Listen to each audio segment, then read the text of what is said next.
Digital repository workflow.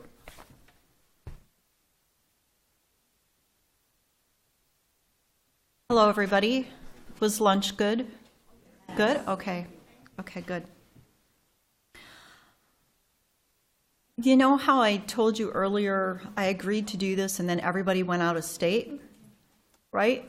Okay, so the three main people who had agreed to help me went out of state this week, but lots of other people pitched in. Well, when I agreed to do this, we had a full IT department, and then beginning in spring, they all started retiring, and all these changes started happening as to who was responsible for what in the manuscript flowchart.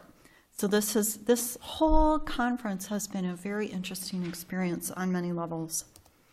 So I thought I would start why this presentation topic. When we started meeting for the Mid-Michigan digital practitioners, a lot of people started talking to me about how they were, could somebody close the door? Talking to me about how they were doing projects, and it seemed to me like it was very small units of 1 or 2 or 3 people, but they were all closely aligned within their unit. And here at CMU, our workflow involved multiple people in multiple units.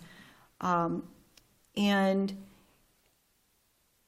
there was a particular manuscript collection of Professor Rivard, which is not a Clark collection, which began the process of going into CONDOR, our digital repository, and it opened a huge, multiple cans of worms. All kinds of issues came up with this. This led to a radical idea, which is why don't we bring everybody together who's involved and have a meeting. And surprise, there were all these people I had no idea were involved outside of our department. Some people knew everybody who was involved, but most of us had no idea who everybody was involved or what all we did with digitizing projects. And I thought this is really unusual. A lot of these people really aren't librarians, they're clerical assistants. We had just a lot of differences compared to other people I talked to in other institutions. And I wondered, why was this the case at CMU? What led to this happening? How well did it really work? Well, it kind of fell apart with Professor Rivard's papers. And so we had to establish this workflow of who did what in what order. And also, something I didn't write here was that people were digitizing materials for their own units, and they were responsible for meeting certain deadlines and statistics. When Clark took over and pushed for its statistics to be high, it affected all the other units, which really didn't appreciate it that much. Lots of different topics, and what is really on CONDOR, CMU's digital repository. So I thought I'd give you a little background. Way back in 2007, our then Associate Dean Ann Casey and Ruth Helwig, who has retired recently from Library Systems, and Pamela Grudgeon, who is the head of tech services in the park. These were people in the park, not in the Clark Library, decided that other people had these digital online repositories, we should too. And we wanted it to be cutting edge like Harvard or MIT. We wanted it to have lots of faculty papers, graduate student papers. There was a whole lot of support for this, and that is not what CONDOR really is today at all. Shortly after this idea began, and there was some PR about it, there were a whole lot of changes. There were a lot of major administrators who retired. There were a lot of problems between the faculty here at CMU, and there were issues about, well, if we put our research on, it's, will CMU take the copyright? Will CMU control it? Is it stealing our creativity? The union bargaining team became involved with CONDOR and what would go on to CONDOR.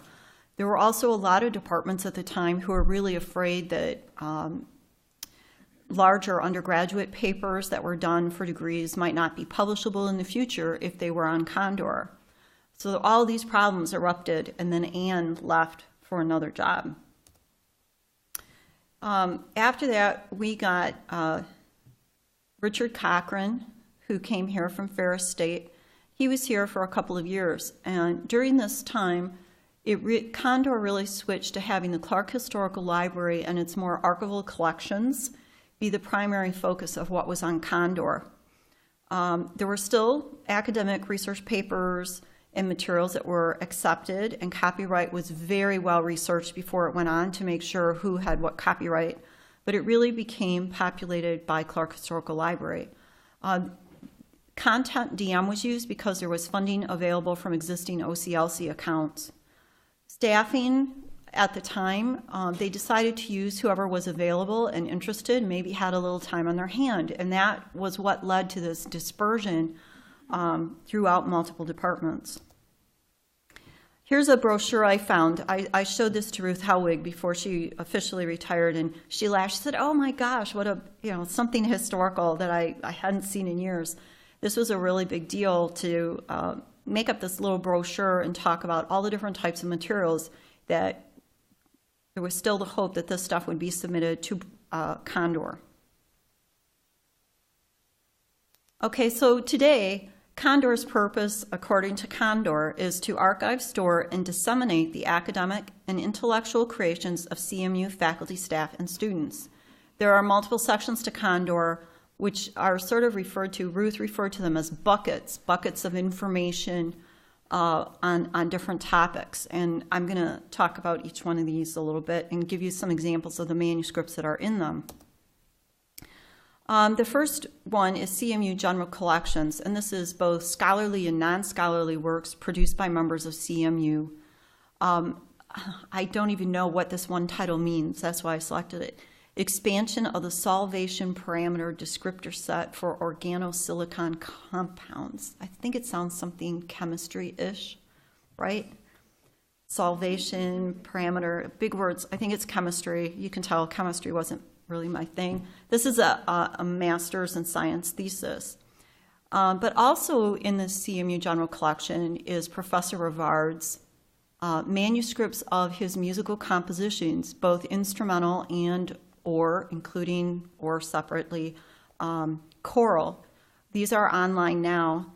These are not Clark materials. These are owned by his widow, Nancy Rivard, and they are copyrighted. They were manuscript music. Some of them were on board, and they came into the Clark, and they were scanned, and the files were sent upstairs, and the people there got them and said, "What is this stuff? There's no template. Marian, how did you screw up? Why didn't you take care of this? It's in total disorder." And I said, "I haven't even seen it." And we're like, oops, this is a problem. So this was the collection and the fallout that led to, we really have to know what we're doing and who's doing what, and let's actually have a flow chart. The second major unit is the Michigan Digital Newspaper Portal, all the microfilm newspapers that are now being digitized as part of the national grant. This is just the top of the first page, just to give you an idea of what it looks like. The third section is generally titled Clark Historical Library Materials. All right, this is not university archives materials, but it's lots of other things. So you have pretty things for tourism, history of Michigan, such as summer sauntering on northern waters, and one of the most important publications in the Clark for local history, This Place, Mount Pleasant. Here are some, in this section there should be more manuscripts, and there are manuscripts that are coming to CONDOR shortly. And I wanted just to take a minute to talk about this and some of the challenges that we have with these. We have a huge collection of the Aladdin Company out of Bay City who built kit homes. There's actually two collections now. The first one, the main one, is over 350 cubic feet. It's mostly business records and lots and lots of oversized drawings, blueprints, sales order materials, etc. Lots of people think it's really cool to have an Aladdin house and they want to research it, and this is hard. So we are not digitizing the entire collection, but part of it. And that is part of the Order Department Records series, Customer Order Forms 1914 to 1981. There's 62 cubic feet of boxes just of the order forms. There's another 2 cubic feet of the indexes. And I think at one point, a number of years ago, we took a lot of the indexes and retyped them to make them available so people could at least try to find them. But it's hard to find your house because it wasn't you, the owner, whose name is on the form. It's the contractor that you paid to build your house. And it's not necessarily your city or town or village. It's the nearest railroad station where the materials could be shipped, usually by rail. There are a lot of problems with doing these materials. Some of them are bound, so they have to be sliced out of the bindings. They're very large, they're acidic, they're yellowed. They use purple ink, red ink, blue ink, black ink, green ink. Some of it has typing, some of it has pencil. So there's all these different issues, and it took multiple attempts to scan these things to get all of the information to show. It's going to take years to go through this collection, years, just to get the order forms done. And I'm not sure if we're going to be doing anything else after the order forms. It's just sort of looked at, you know, here's this huge thing we're going to do. It's going to be uploaded in chunks over time, but the first chunk has not yet been uploaded.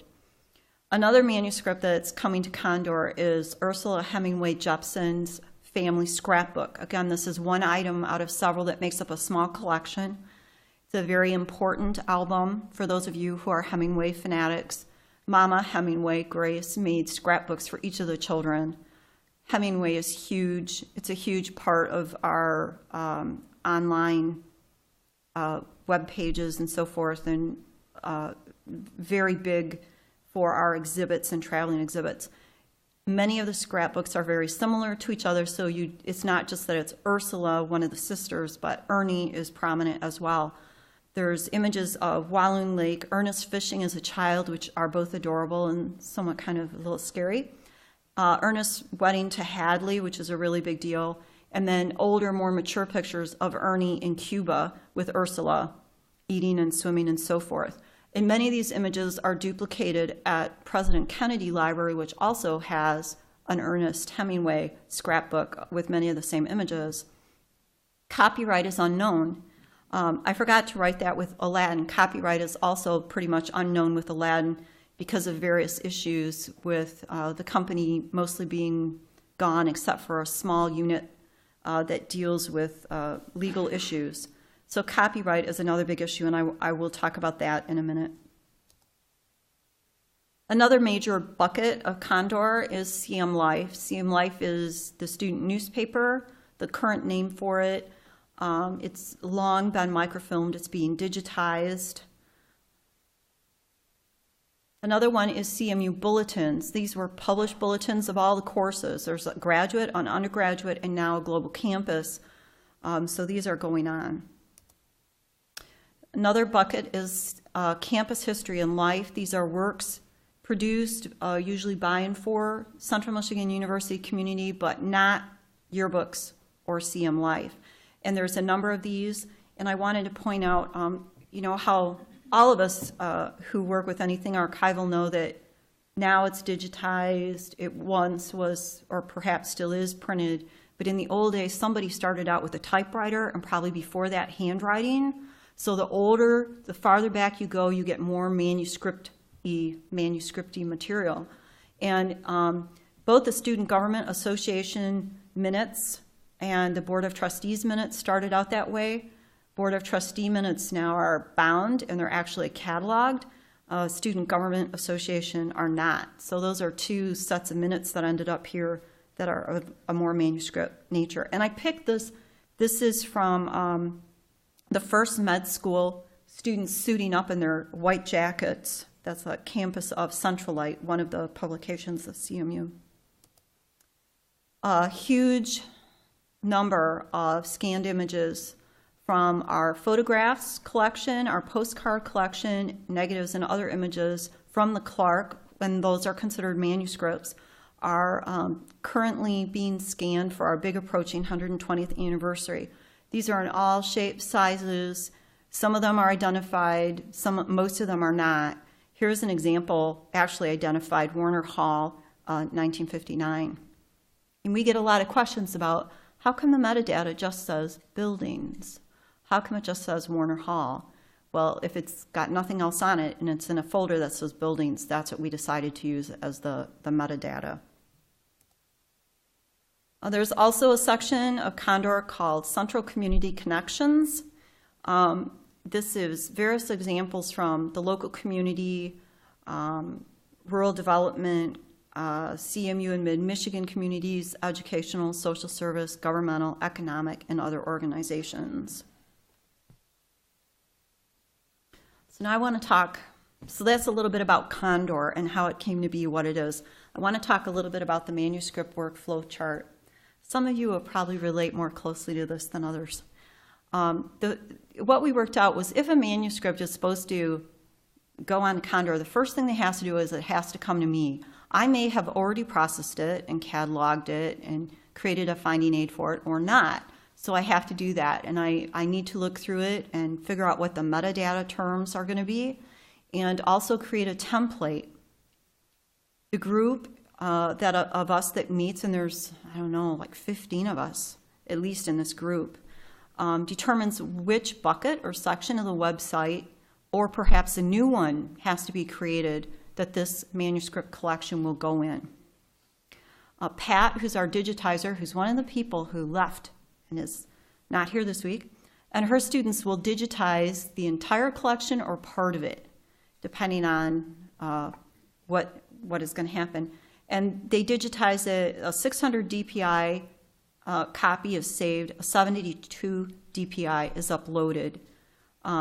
We are currently making, for most things, CD copies for patron use and backup. The CDs get accessioned, and we have copyright of those CDs.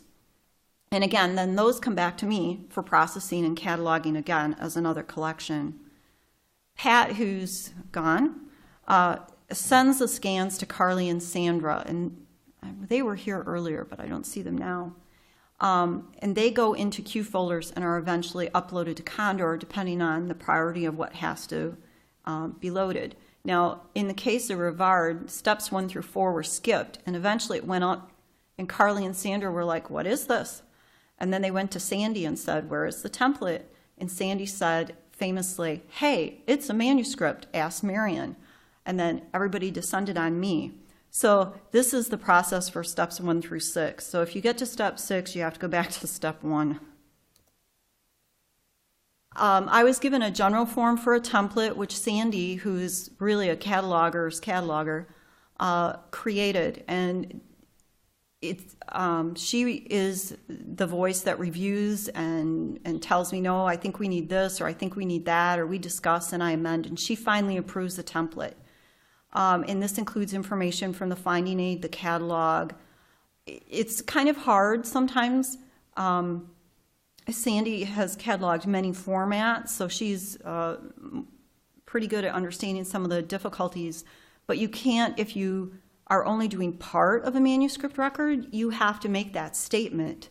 If somebody's coming in through Google and they're finding one scrapbook of Ursula Hemingway Jepson and doesn't know we have the rest of the material, or that we have other Hemingway collections that they might be interested in, there has to be some way of making that information known in the template.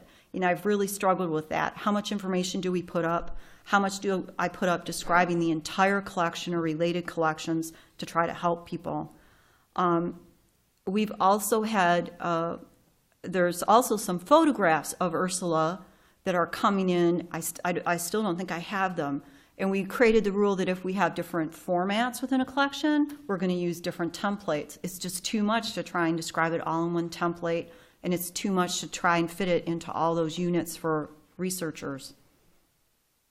Once we finally get a draft, I send it to Sandy for a final look, and my boss, Frank. I think some of you have at least met Frank if you don't know Frank, and other people in the group for review. Then multiple emails ensue. Again, some of you will understand this better than others. I bet 99% of all of our archival collections, copyright is unknown in the Clark, and there's multiple reasons for that. Donor forms weren't signed, donors didn't acknowledge what was copyright, or it was too complicated and they said they didn't know, whatever. So I start getting all these messages. Marian, are you sure copyright is unknown?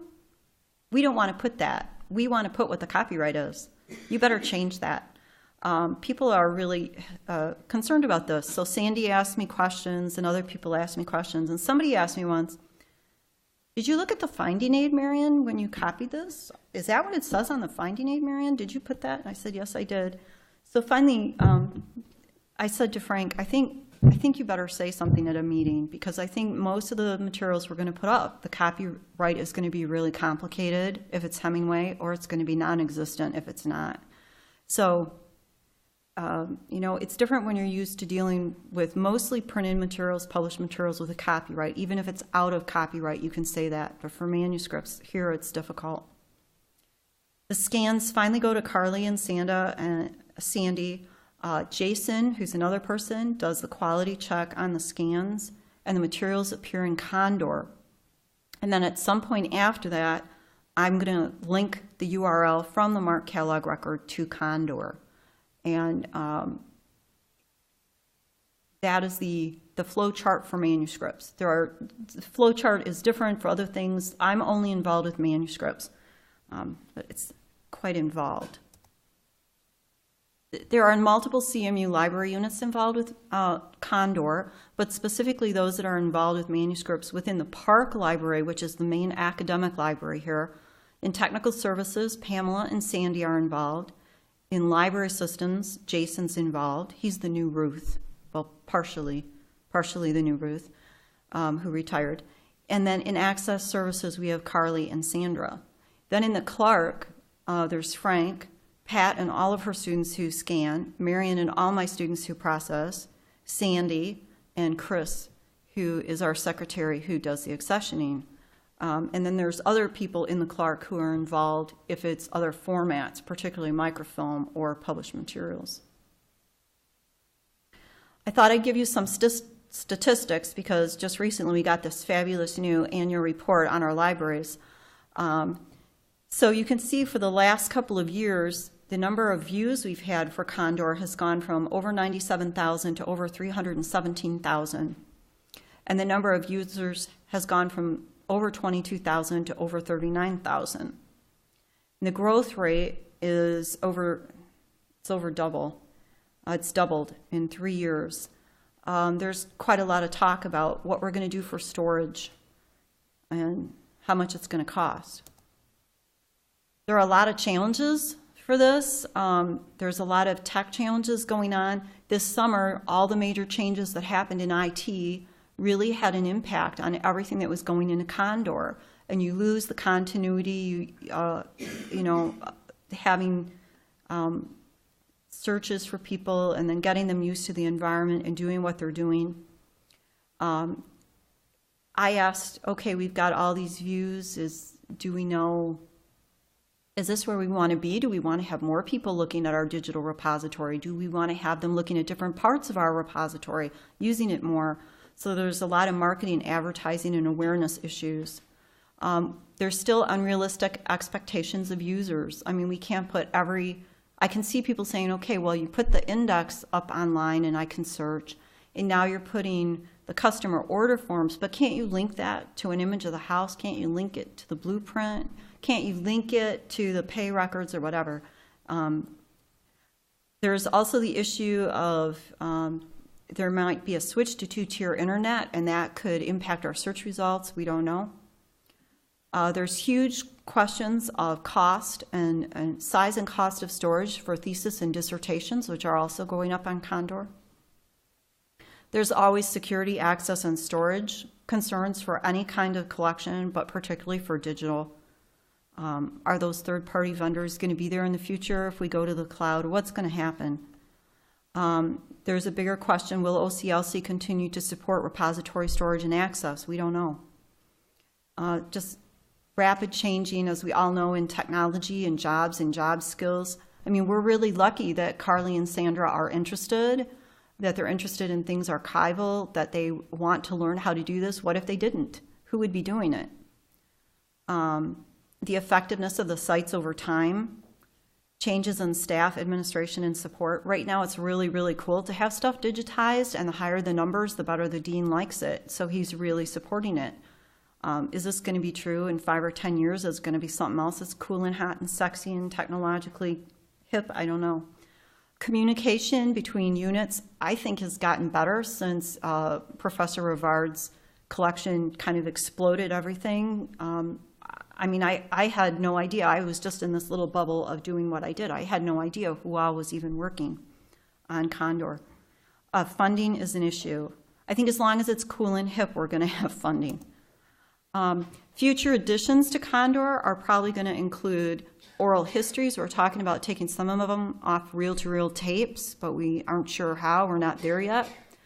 Films, we definitely have certain historic films which we've now identified that we would like to put parts or all of them up. I told some of the people at lunch there's a big move now. We're going to be getting a records manager for digital, for university records, mostly of a digital nature. This is a really big push. The lawyers and IT are behind it, and all the financial auditors. So I'm assuming digital university records, even more than some of the minutes that are already up, will be added on, and I don't know what else is going to happen with that. Okay, so are there any questions?